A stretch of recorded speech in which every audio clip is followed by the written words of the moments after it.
Hey guys, Nick from Weekly MMA Breakdowns here to break down the UFC Fight Night Lewis versus Spivak card for you guys. Yeah, last night was pretty good. The UFC Brazil back UFC 283. Yeah, so the first fight of the night supposedly is the Tatsuro Taira versus Jesus Aguilar. Honestly, Jesus Aguilar has a real good chance of winning this fight.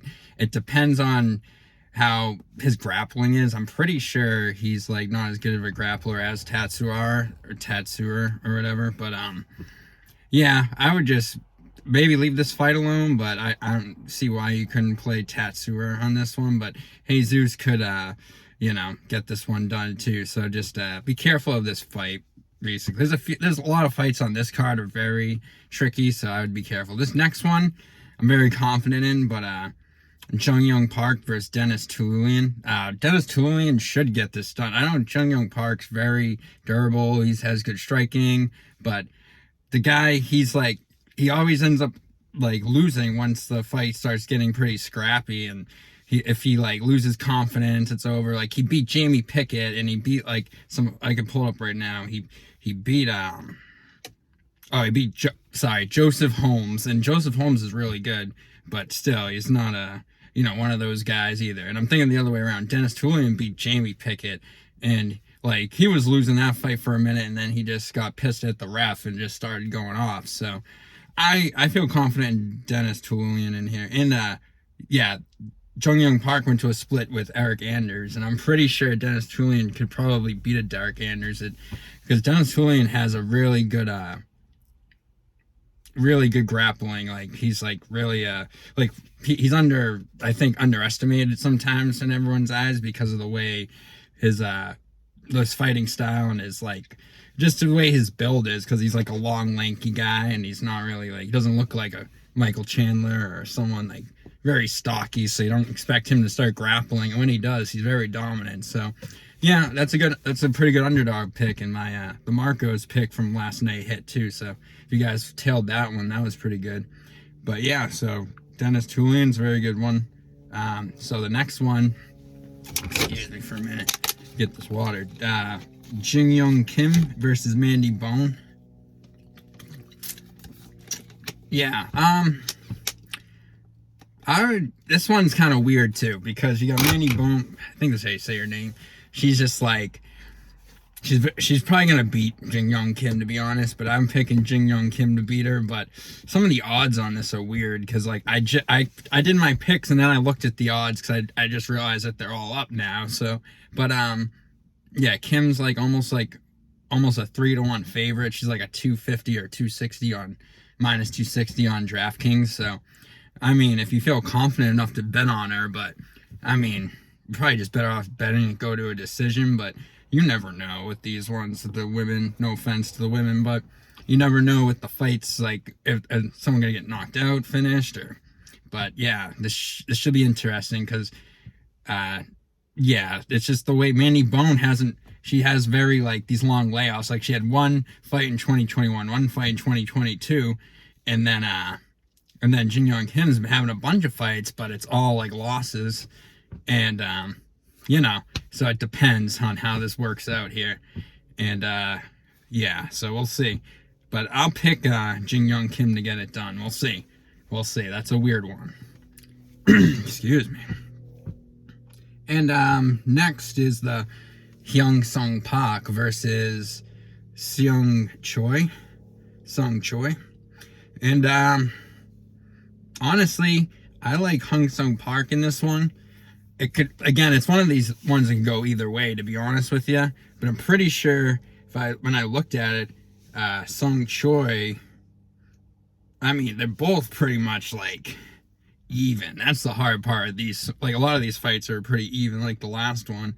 So I mean, I guess go Sung Park, but if Choi wins too, I wouldn't be surprised either. So just be careful with that one. But I'll pick Sung Park to get it done, because he has some good knockouts on his record, I believe, and a lot of finishes. And the other guy didn't have really like any. Yeah, he has a lot of decisions. He has like a ground and pound finish, but the guy had no record. He just, so I'm pretty sure is a reason why the other guy is such a huge favorite. So yeah, it's pretty safe to say, you probably should just go with that one there.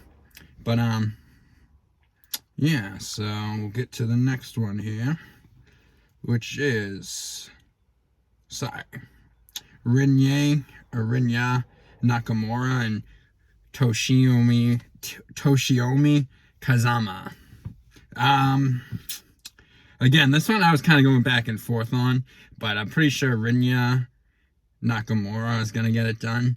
The other girls, the problem is, I'm sorry, the other guy should get it done.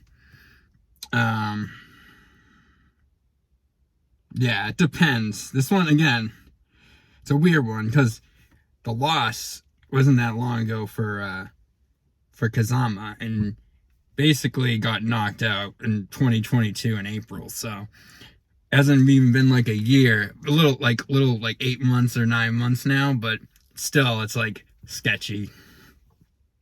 So I could see Nakamura winning this one pretty easily, or just decision. What's the next one here? Oh, Zha Yi versus Jeong Yeong Lee. Honestly, at first I liked Zha Yi. I thought when I looked at his record, I was like, oh wow. But then you look at it, it's all hollow. It's all like very low, like low talent basically. No offense to anyone he fought, but all low talent stuff. And then the guy who he's fighting, Jeong Yeong Lee, he's very good. And his only loss was like a decision or something. Yeah, to Seung Kim, who's on this card, I believe. So, this is just gonna be a. Am I right, or am I just being? Is Seung Kim? No, maybe I'm wrong about that one, but yeah. Anyway, Jeong Yeong Lee should get this one done, I believe. Let me see one more time here, just to. His record's not that bad, but still, like, I'm pretty sure Jeong Yeong Lee should get this one done. And trying to see, yeah, he's 5'10", 73-inch reach, and Zha Yi has like, what's his? He's 5'7" and like 71-inch reach, so it's still pretty close. But yeah, well, I don't know. I feel confident with the other guy there. I know he's like 26 too. The not Lee, Zha Yi or whatever. So yeah, I think I can take Lee in that one. Again, these are really close ones because a lot of them they're kind of like UFC debuts, and like a lot of them are on that show, The Road to UFC or something. So I didn't watch it, but I just assume it's like, it's gonna be interesting. That's all I'm gonna say. Excuse me. Yeah, I shouldn't have ate before this. Oh yeah, so yeah, the next one here is actually interesting too, because this is someone the Anshul Jubli guy. He's pretty good, honestly, but this guy that he's facing, Jeka Saragih, is actually like, he just like knocks people out all the time. So I can see him getting a knockout in this one. I know the other guy's like 6-0, but yeah, the only time this guy loses is by Jeka. He only loses by like submissions. And this other guy, he could definitely sub him, I guess, but my guess is this guy just like knocks people out, right? Yep. He has one arm triangle choke and a knockout. I guarantee when he fights this guy, it's going to be the same as like all the other ones. So I'm telling you, I'm pretty sure that Jeka will get it done, but just be careful. Like, this whole fight card's weird. And then the next, I heard something. I was like, what is that? The next one we got is Yusaku Kinoshita. Shita? I shouldn't say Shita. Shite versus Adam Fugitt. Or Fugitt. But honestly, Adam's pretty underrated. He stepped up last minute against Michael Morales and went to the third round and ended up getting finished. But the fight was back and forth, if you remember. If you haven't seen it, you should go back and watch it. It was on like a fight night or like a random pay-per-view. I can't remember what it was on exactly, but actually I could just type it. Let me look in right now. Oh, UFC 277, the Pena versus Nunez 2 rematch. So, yeah, he's actually really good. He just came on the scene really quick when they called him last minute. Like there's only 2 or 3 days. They're like, hey, we need you to fight this guy. And he somehow made it. So, sorry, itching the leg. But, yeah, definitely I mean, the other guy he's fighting, I'll just, his last wins, he's obviously doing some knockouts, in the Contender Series against Jose there. But, I don't know. I have a weird feeling Adam might be able to get this one done. Adam's huge. And Adam actually, stood his own with grappling with Michael Morales, so that he might actually out-grapple this guy and ground and pound him and win. So Adam might be a good underdog if he is an underdog. I'm pretty sure he was, but I have to double check. But yeah, Adam's a good pick.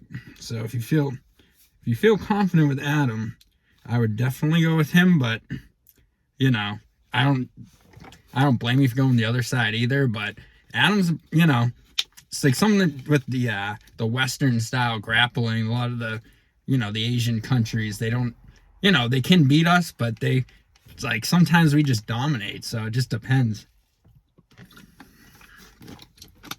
Excuse me. Oh yeah, so here we go. Last 4 fights. So, Choi is coming back. He came back from some brutal knockout from a few years, like 2019. I was surprised when he said he was coming back, and so he's facing Kyle Nelson, Kyle Nelson's actually pretty good. He's just he's mediocre with his striking. He's very good grappling, I think, but just his striking sometimes can be weird. So this is one I probably stay away from, because you don't know how Choi's chin's gonna be, and you also don't know how Kyle Nelson's gonna be either. But Kyle Nelson's probably gonna be the more durable guy.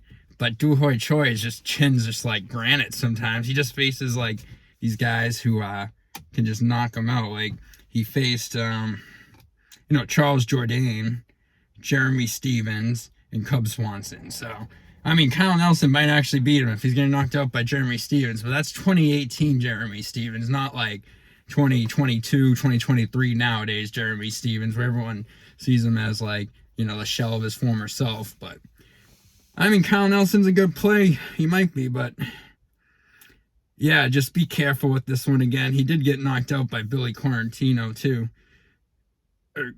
So, Quarantillo, my bad. Yeah, sorry, my throat's just this weather, because it's winter in the Northeast, so just always messes my throat up in the dry weather.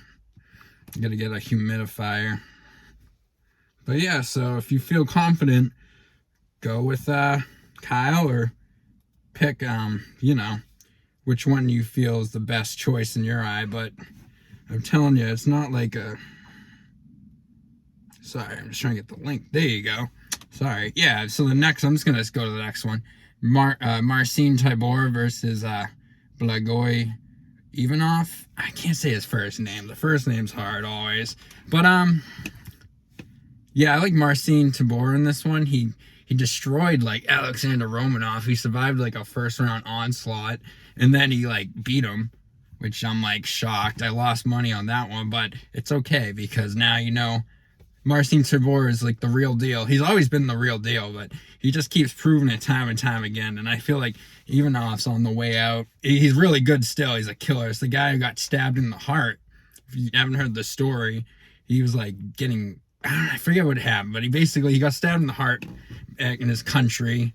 The Russians, that's what happens. Something to the Russian mob, probably. I have no idea. Keep it silent.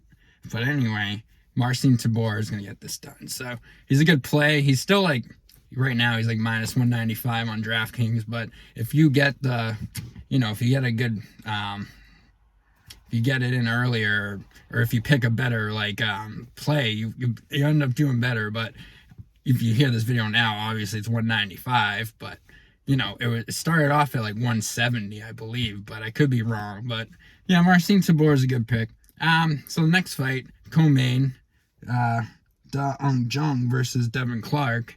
Interesting matchup, because Jung is he just got knocked out by Dustin Jacoby, my bad. And it was in the first round. He was doing really good against Dustin. He's huge, by the way. I think he gets it done, but his chin's questionable now because he got knocked out really bad. So Devin Clark is actually like really good. He just like he looks like a goofball sometimes when he fights, so you don't know like what's gonna like come out of him. But I think he might be able to grapple him, but it's the striking. The dude's so big, he might be able just to mess this guy up real quick. Gotta catch myself, don't swear on YouTube. Yeah, Jung's 6'4", 78.5 reach against a guy, Devin Clark, 6 foot, 75 inches. So Devin Clark is actually pretty tall too, so this will be interesting, I'm not gonna lie. Honestly, 6, so he's still got 4 inches of height on him, so yeah, this is getting like 8.5 reach, I believe, or no, 3-inch reach, like 3.5, sorry. But yeah, so it's interesting. We'll see how this plays out, but I guess, shoot. Pick, Dung Jung, just do that. Devin Clark could win, but I'm thinking Dung Jung for the knockout. Alright, so next, actually, hold on. It could go either way, though, so it's a 50-50, technically, so just be careful on that one.